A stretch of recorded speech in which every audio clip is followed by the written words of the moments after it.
Good morning, students. So we are doing the discrete time Markov chain. So let us today do the mean time spent in the transient states. So if some states are transient, so we know that these states are visited finitely many times. So finite times. So therefore, let us determine the sharing the screen.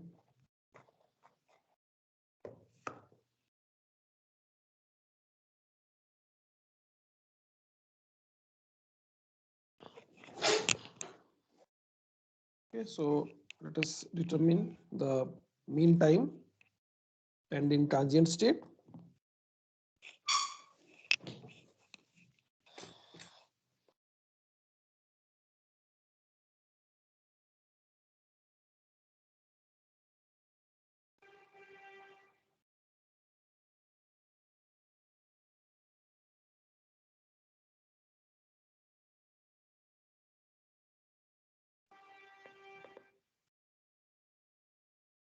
So we have a finite state Markov chain.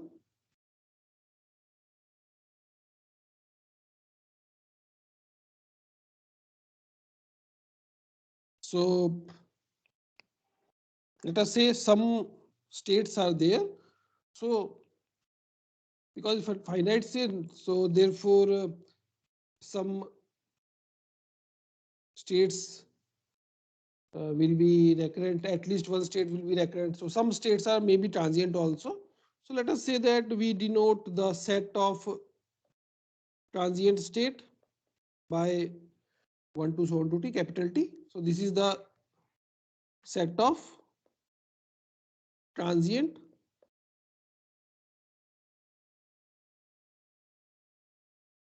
states. Okay, now let us from the TPM we separate out the values for corresponding transient states, so that we are writing down P11, P12, P1T, so on, PT1, PT2, PTT. So this is the basically corresponding to the transient state, the corresponding values of the TPM we have taken, that we are denoting by PT. So clearly sum of rows will be less than 1, otherwise T becomes a closed set. Okay, so therefore let us say that I and J belongs to the set of transient state, and we denote by Sij the expected number of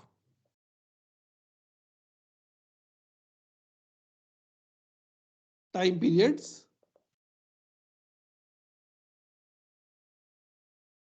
that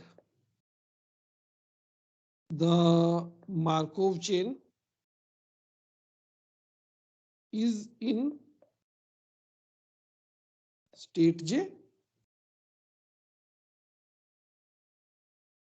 given that it starts in state I. So we are saying that this is the expected number of time periods, the Markov chain is in state J, given that we are starting state I. So both are transient states, let us say. So we want to determine Sij. What is the value of Sij? So let we denote by delta Ij as 1 if I is equal to J, 0 otherwise.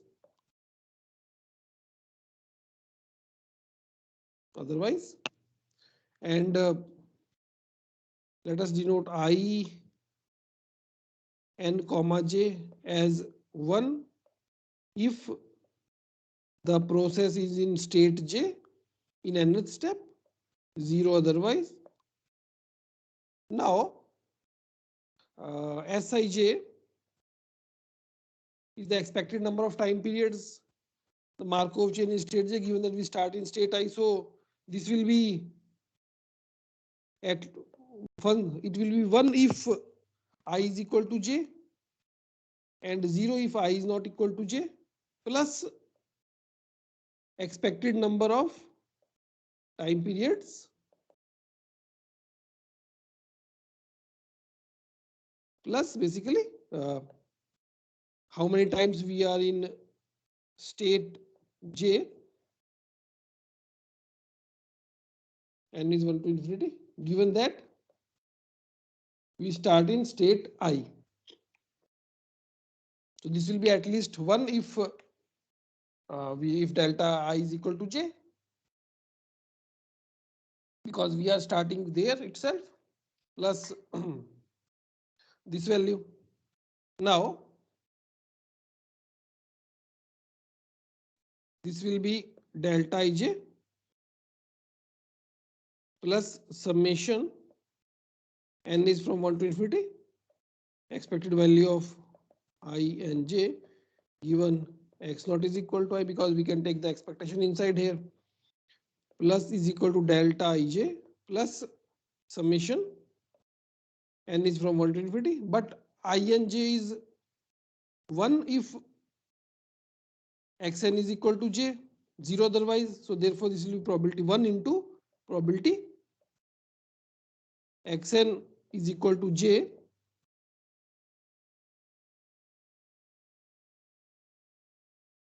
given x naught is equal to I, plus 0 into probability xn is not equal to j given x naught is equal to I from here. Okay, so therefore this will be delta ij plus summation n is from 1 to infinity p. This is by the, because this is the transition probability, we are moving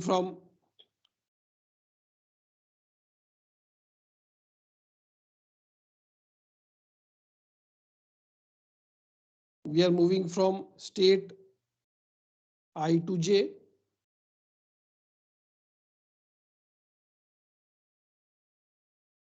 Okay, this is basically xn equal to j, because from here, so this will be pij n basically. Now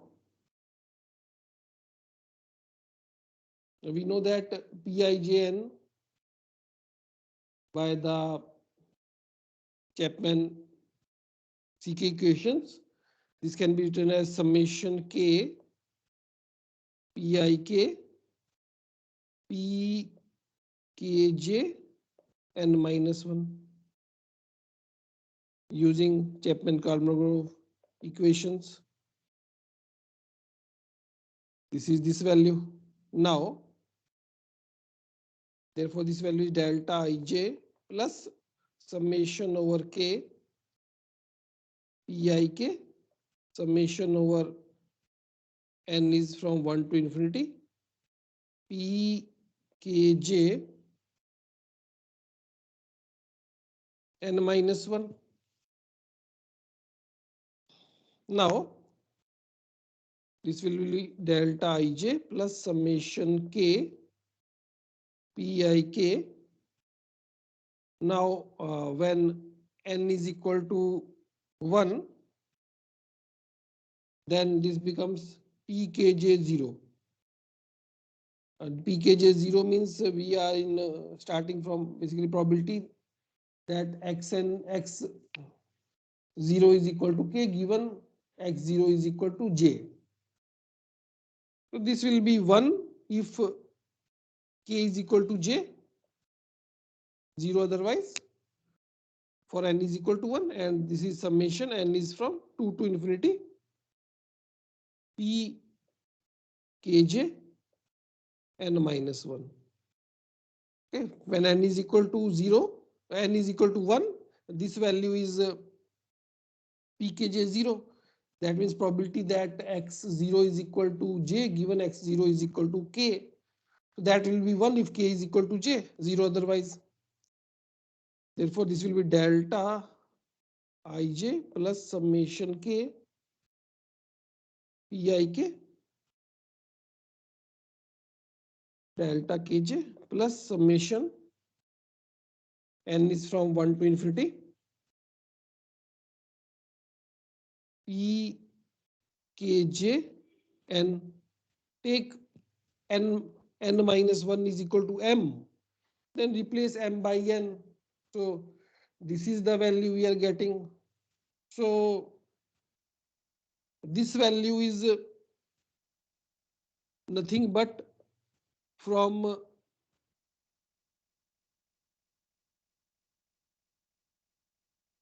here star. This value can be written as s kj. This value is s kj from star. So therefore this value is delta ij plus summation k pik skj. Now this summation is for all the values over all the states which are possible. So, but we know that uh, if we have some recurrent states and some transient states,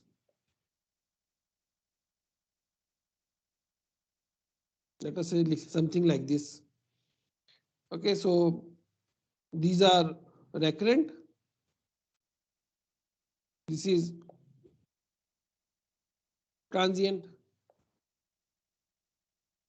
Now, from a recurrent state, we cannot go to transient state.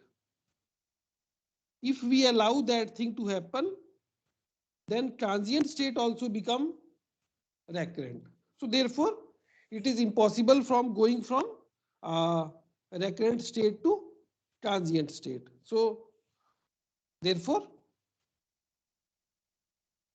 summation k is from 1 to t, whatever the possible transient states are there, p ik skj. Since it is impossible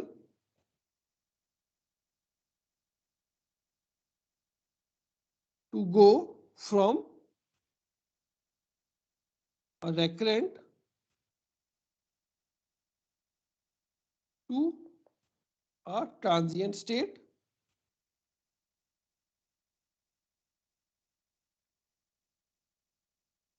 implying that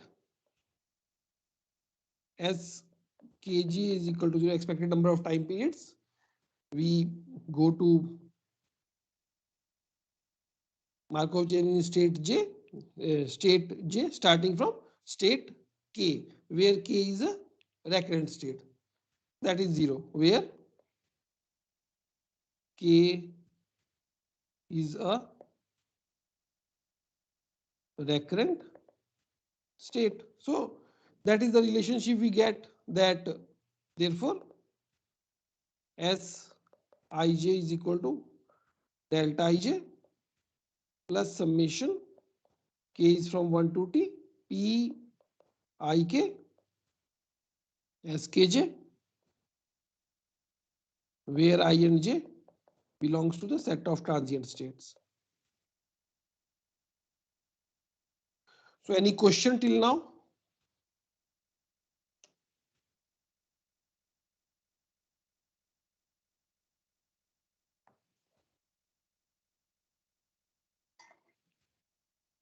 Okay, am I audible? Yes, sir. Okay, okay. So now this is basically the expected time spent in the transient state Sij, starting from state I, time spent in state j. Expected number of time periods, that Markov chain will be in state j. Okay, so can we determine this in the form of matrix notation? So we can write S is equal to S11, S12, S1t, and ST1, ST2, STT. Okay, so therefore this can be written as S is equal to I plus PT S in the matrix notation, where PT is the set of TPM of the transient state. Okay, so now from here I minus PTS is equal to I, so which implies that S is equal to I minus PT inverse. So therefore, to determine the value of expected time spent in the transient state, starting from some transient state, we have to determine I minus PT, take the inverse of that and find out the answer, and corresponding Sij value will be in the S matrix. So let us take an example.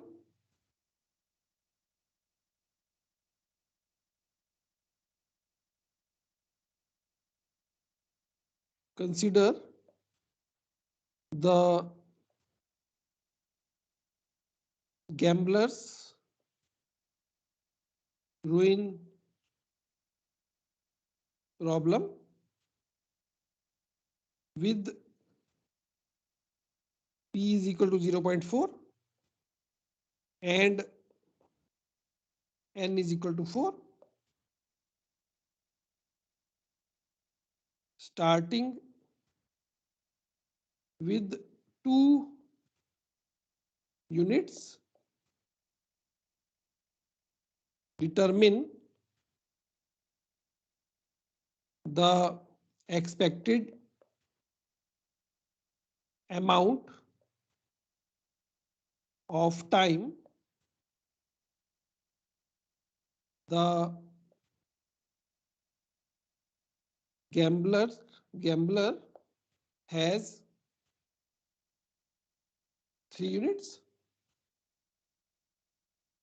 B, the expected amount starting with 2 units, expected amount of time the gambler has 1 unit. So the gambler's ruin problem, you know that some state is there. So therefore 0, 1, 2, 3, 4. So you can go here. Probability P, Q, P, Q, P, Q.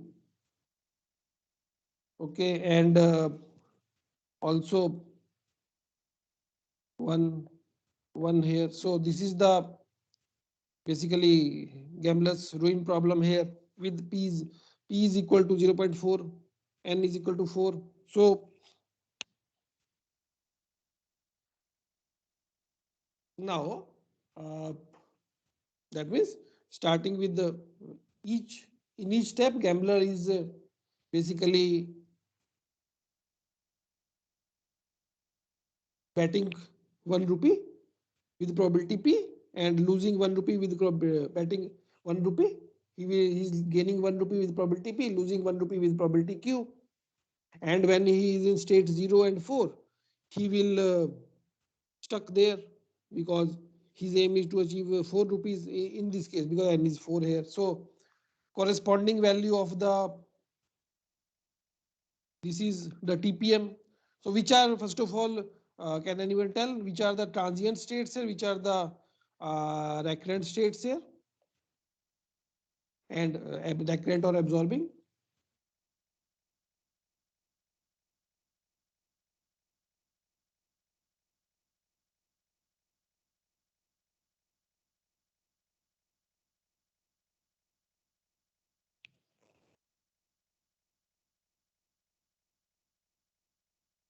So what are which states are communicating? One to one. Yeah, 1, 2, and 3 are communicating, so they are in one class. 0 in separate class, 4 is in separate class. So these are the equivalent classes.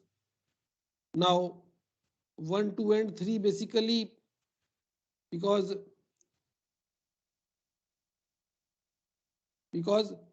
your transient state is visited finite number of times, and recurrent class is visited infinitely often. So you can see if we are in state 1, so we can be in state 1, 2, 3 finite number of times. In final, it will either go to 0 or 4. So 1 is basically transient. So therefore 1, 2, 3 are transient, and 4 is absorbing or recurrent, because something is going in, it cannot come out. So 0 is also absorbing and recurrent also. Okay, so therefore uh, these are the states. So set of transient state is 1, 2, 3 here. Okay, so this may be different also. Then what is the corresponding TPM? 0, 1, 2, 3, 4, 0, 1, 2, 3, 4. So this is 1, 0, 0, 0, 0. Now this is 0.4. What is the value? Okay, P is Q is 0.6. So 0.6, 0, 0.4, 0, 0, 0, 0.6, 0, 0.4, 0, 0, 0, 0.6, 0, 0.4, 0, 0, 0, 0, 1. So from here we can separate out PT, because 1, 2, 3 are here transient. So corresponding to 1, 2, 3, this matrix we can separate out. So this is PT. So PT is 0, 0.4, 0, 0.6, 0, 0.4, 0, 0.6, 0. Okay. Find out I minus PT. So this is I is 1, 0, 0, 0, 1, 0, 0, 0, 1. So 1 minus 0.4, 0. Okay. So I think everybody knows I is basically here 1, 0, 0, 0, 1, 0, 0, 0, 1. Okay. So 1 minus 0.40 minus 0.6, 1 minus 0.4, 0 minus 0.6, 1. Find out I minus PT inverse. So this is 1.46, 0.76, 0.31, 1.15, 1.92, 0.76, 0.69, 1.15, 1.46. So this is I minus PT inverse. So this is basically S. So what we need is basically S23.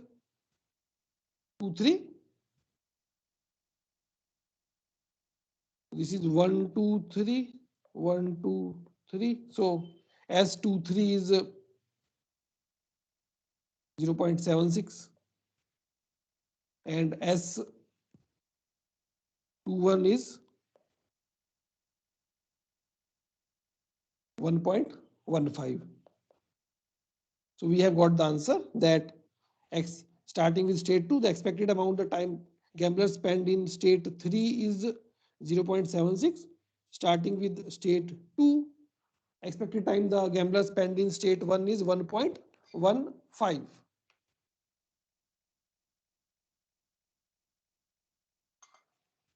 Okay, so this is the now.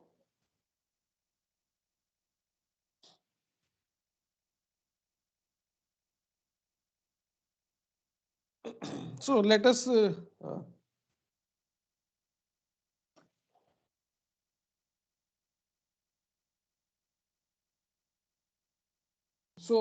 determine the starting with state 2, what is the probability that gambler has fortune of 1. So same example, continued.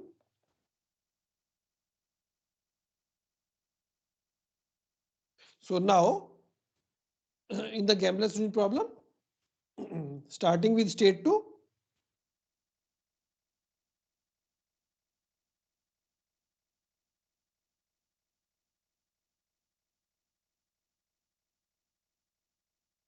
what is the probability that the gambler ever has a fortune of 1. Starting with rupees 2, what is the probability that gambler has rupees 1? So what we have to determine, can anybody tell in notation form?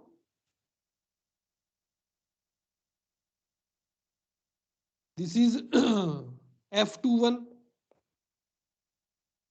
starting with state 2, first visit to state 1. Okay, or gambler ever visit to state 1. So F21 basically for this example where P is 0.4. In the last class we have done the same example we have taken. So P we have taken 0.4 here. So F21 is 0.78 from here. Okay, so F21 is 0.78 from here we have done. Can we determine this using the expected number S value? Okay, so this is F21 is 0.78. So we have done already this. So can we determine this? So so what is Fij? Fij is the probability that the Markov chain ever makes a transition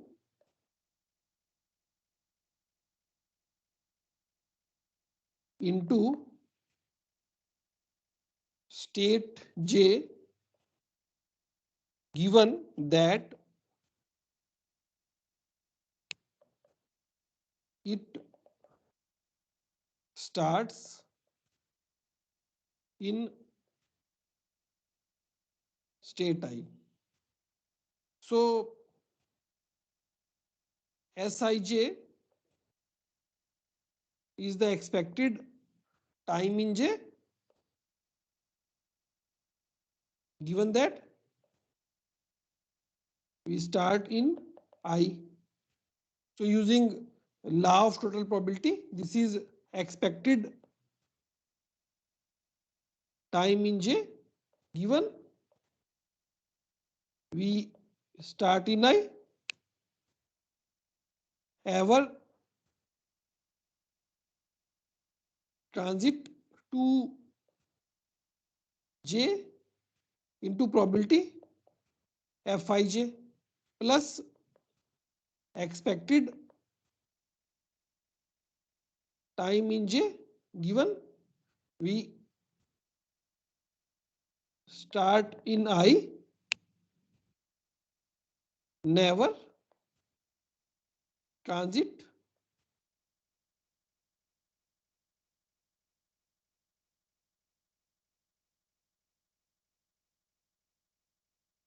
to J into probability that we never transit to J, 1 minus Fij. Okay, now this is so this is delta ij, first one, plus expected if we are in state I is equal to j, 0 otherwise, plus expected time in j, we start in j, okay, plus sij,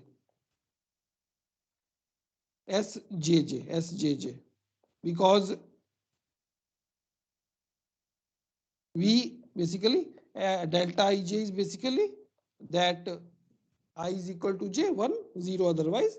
So that means when we move to j, we are in j basically, so expected time into plus expected time in j, given that we start in j, because it will forget the past because it is a Markov chain. So that becomes sjj into fij plus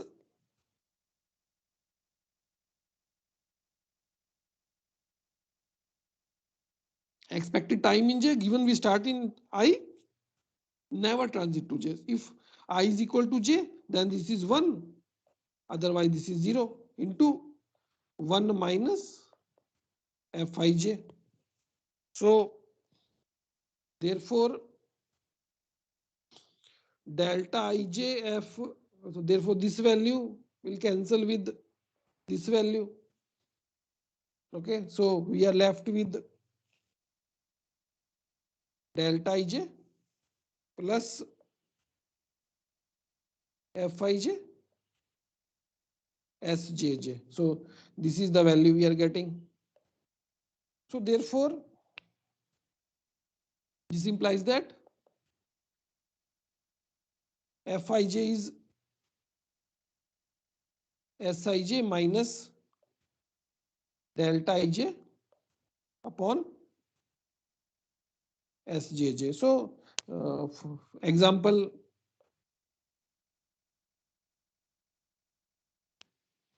let us say this is u. So example u. So because S31 is yes, S, we want to determine our F21. Sorry, yeah, we want to determine F21.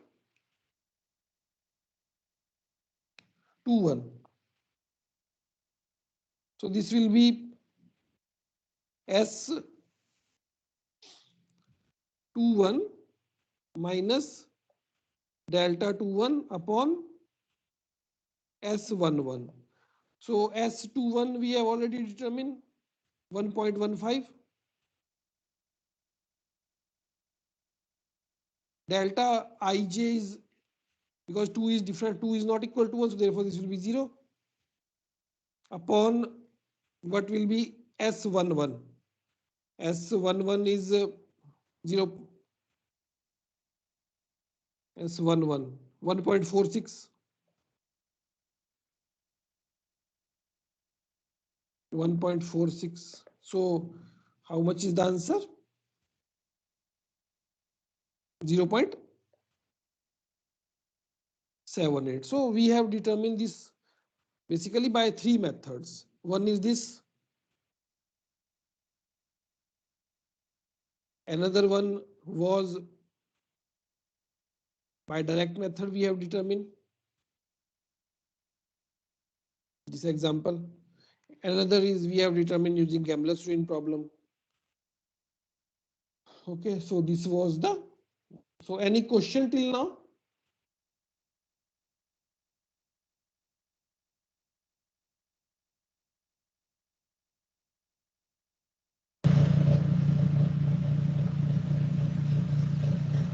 So can you explain that delta Ig plus Sjj once again? Like how did you write it? Yeah, because delta ij we have defined as this value. So if I is equal to j, this is 1 0 otherwise. So From there, if we are writing delta 2 1, that will be 0. Okay. Another was how we are writing S21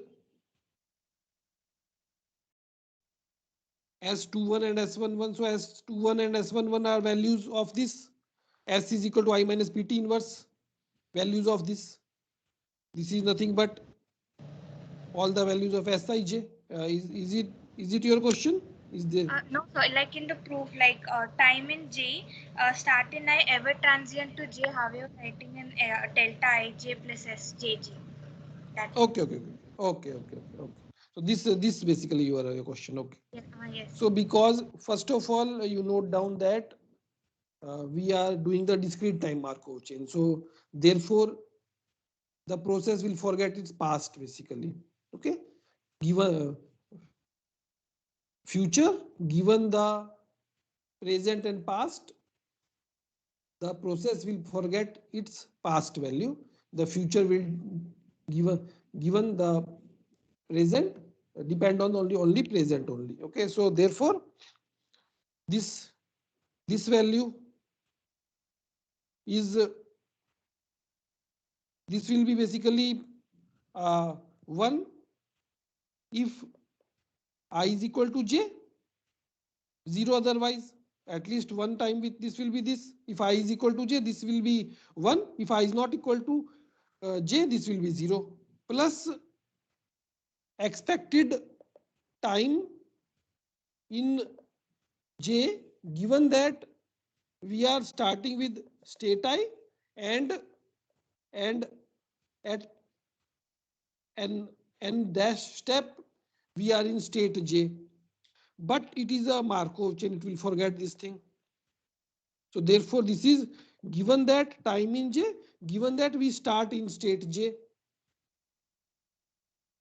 So that is nothing but definition of sjj.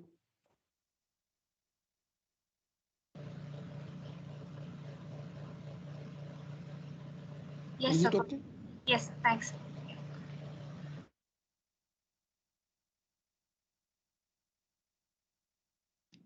Okay, now so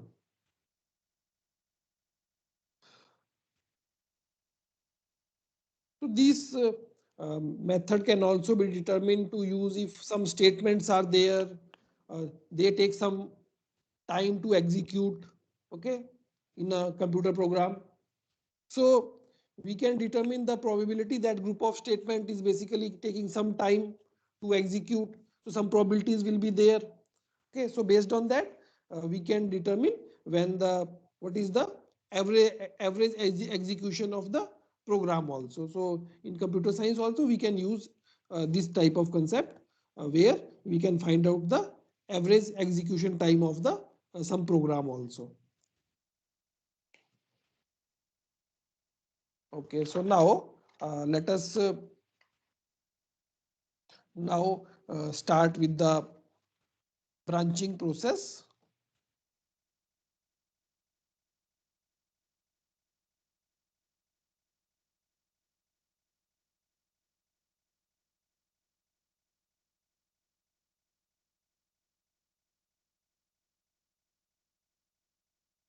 So let each individual by end of its lifetime produces j new offspring with the probability pj. So this is producing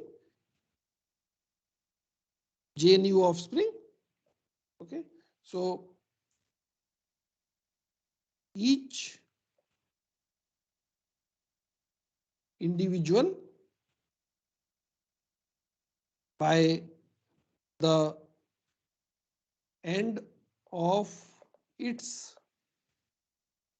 lifetime produced j new offsprings with probability pj which is less than 1 for all j greater than 0. So this each individual let independently of number produced by the other individual. So some other individual is also there. So it is producing individual independent of the other individual. So let independently of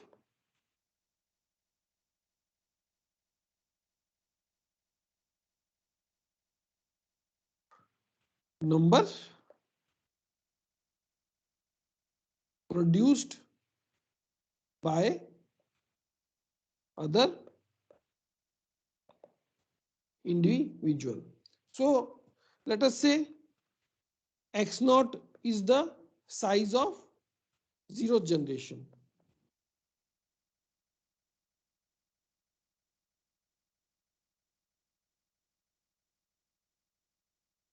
So x1 is the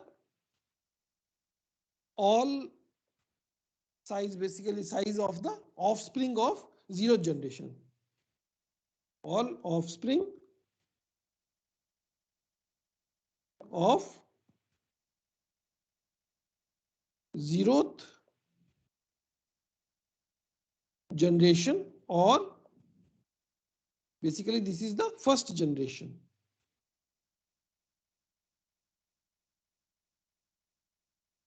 Okay, and then we have xn is the size of nth generation. So basically we can start with, let us say some person is there, his how many sons he has, that is the, this is the zeroth generation, this is the first generation, then all the offsprings of these form the second generation, in that fashion basically. So xn is the size of nth generation. So what is the value xn can take? Xn is basically take value 0, 1, 2, so on. So this is the state space. Okay, whether it is a Markov chain, because size of the nth generation depends on the size of n minus first generation. It will depend on the n minus first generation only.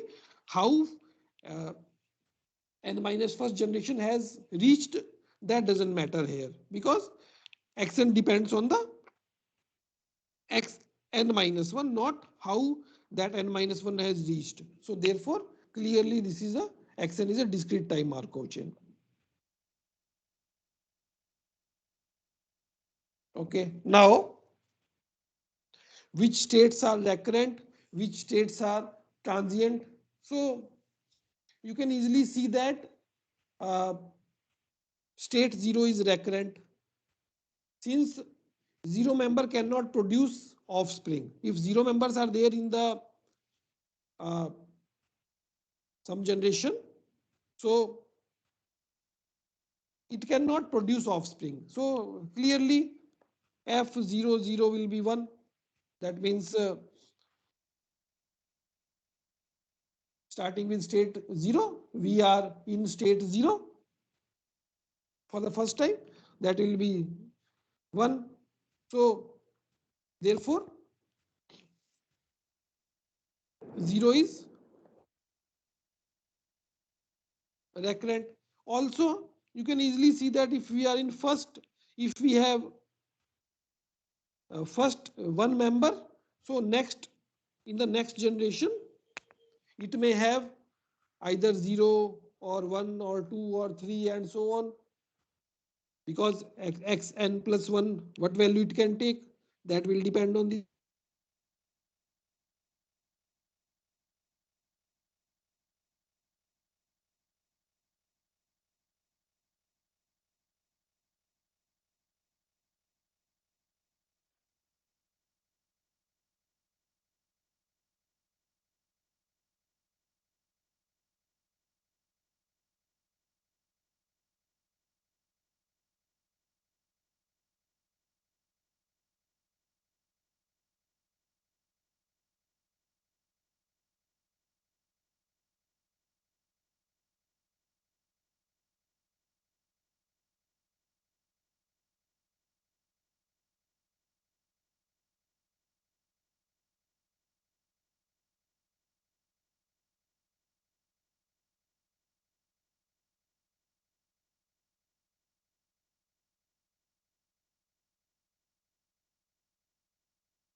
Students, am I audible? Yes, you are audible. Yes, sir. Okay, okay. So actually, electricity went here, so that's why mobile data I'm using. Okay, okay. So, okay, so now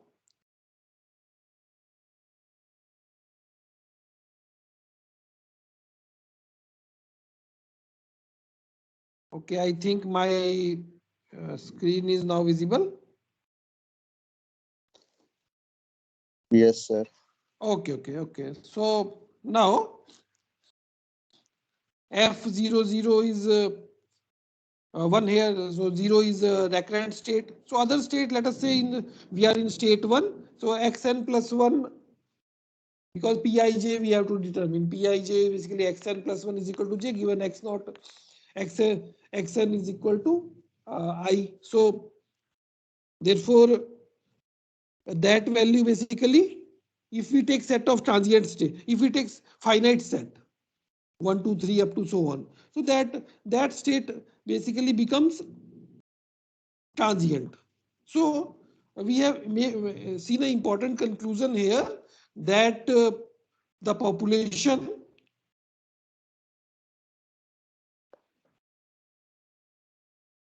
will either die out or its size will converge to infinity. So either in the finally, either you will be in the recurrent state in the last. So either you will be state 0 or the size will becomes very large. So that is the conclusion we have made for this kind of discrete time Markov chain, which is known as the branching process. Okay, where individual is basically where xn is the size of the nth generation. Okay, now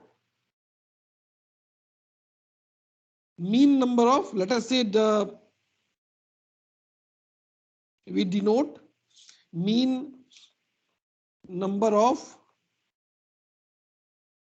offsprings of a single individual by mu, let us say, which is summation j pj, and variance of number of offsprings of a single individual we are denoting by sigma square. By definition, that will be summation j minus mu square pj. J is from 0 to infinity. So let us let we take x naught is equal to 1. That is, initially there is a single individual. Then xn is z1. Z1 is the number of offspring produced by the first individual plus z2 plus z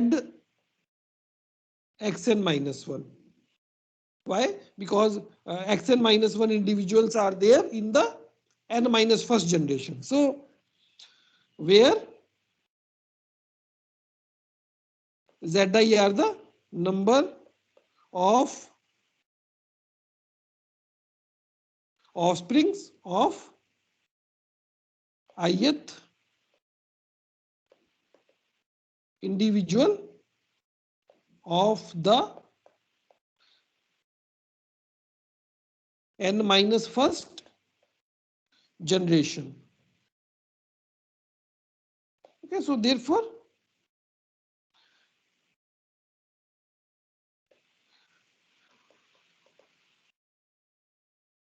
this is the value basically. The xn can be written in this form. So let us stop here. So what are the applications of this branching process? Application will lie in the neutron chain reaction. Okay, so where because some nucleus is there, some neutron is basically striking this. So then some additional neutrons are produced that will again strike to some nucleus. So basically, Xn we can take the size of the nth generation. So how many neutrons are produced in the nth generation? So there we can study this. Then electron multipliers. So where let us say some we want to amplify the weak current of electrons. So then some electron is hitting the electron plate, then it will producing some extra electrons. Then again those electrons are hitting to the electron plate and then producing another set of electrons. So Xn is basically the number of electrons in the nth generation. Similarly, in the survival of family names, so whether the family name will be survived if someone is producing some children's. So these kind of applications are there for the branching process.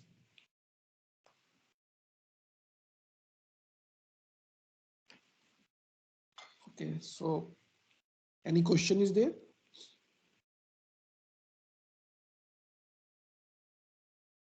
So next time we will continue from here.